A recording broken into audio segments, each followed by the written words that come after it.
Hello. They say you can't judge a book by its cover, but with Audrey Lentz, what you see is exactly what you get. I'm a born collector, let's put it that way. I've collected all of my life, and this is the result.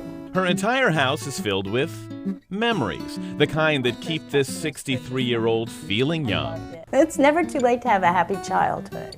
That's my motto. Tell me about that. Okay. If you look around, there's a childlike quality to most of the collection. It's all happy and colorful, and it all has a lot of meaning to me. Everything from Betty Boop and Howdy Doody to a modern-day Jack-in-the-Box. In Audrey's house, there's a room for everything. This doesn't stop here in your living room. No. Where else does it go? Whatever you call this. I don't really have rooms. I have exhibits. Come on in. This is my 50s room. This is where I really get nostalgia. This is the Monopoly room. Almost every piece of art here is food related, since this is my kitchen. This is a 50s bathroom that I decoupaged. Come on in and look at my aunt. Wow. This was instead of re-wallpapering or painting. And you did this. You just cut out these ads. out of magazines. Yeah. And I had books and books about 50s ads. Some of them we enlarged at Kinko's and just glued them to the wall and put Mod Podge on it. That's great. Doesn't it look great? Like many of us, Audrey grew up in an era where our childhood companion was imagination. The toys were designed to enhance that, to make our dreams more rich and creative. It's a quality that most of us lose as we become adults, but not Audrey. Someone told me the other day, and this is the best I've heard yet. They walked in here and they said my house looked like a pop-up book. Isn't that a nice description? Now, some people would be insulted. Not me.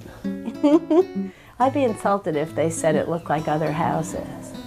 I like to be different, obviously. I'm happier being different, if that means anything. I forget sometimes what I have. I have to look around and remind myself certain things. Do people ever come in, look around, and go, I just learned a little something about Audrey. Yeah. Come on, let's get out of here. You've got that enthusiasm that so many of us lose, you know, as we get older. I will not lose it. I promise you. I think I'm just reliving it. I think I've never stopped living it. I think that has a lot to do. It's all in your attitude, don't you think? I don't know. So many people try to hold on to it and can't. Okay. I've had no trouble. But this kind of expressive freedom can come at a price. Audrey does live alone and has since her divorce 20 years ago. How could you possibly have an ex-husband? Perhaps he didn't understand all of this. I'm just kind of guessing here, and stop me if I'm wrong, but did it ever come down to it's your stuff or me? No, but once he left, it was the stuff, and I was happier. Don't put that on the radio. Don't tell people that. I have lots of friends and a wonderful family, and I don't feel that I'm lacking anything. I kind of like having my own place to myself at the end of each day.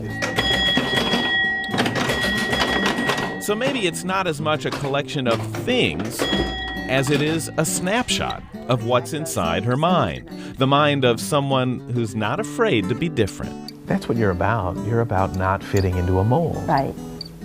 You're about not having that fear of will people stare. Exactly. Exactly. Have you always been like that? Or is this yes, a liberation? I think I always have been that way, but now I'm even more comfortable being that way. I really don't care what other people think. And I kind of get a kick out of the ones who are critical.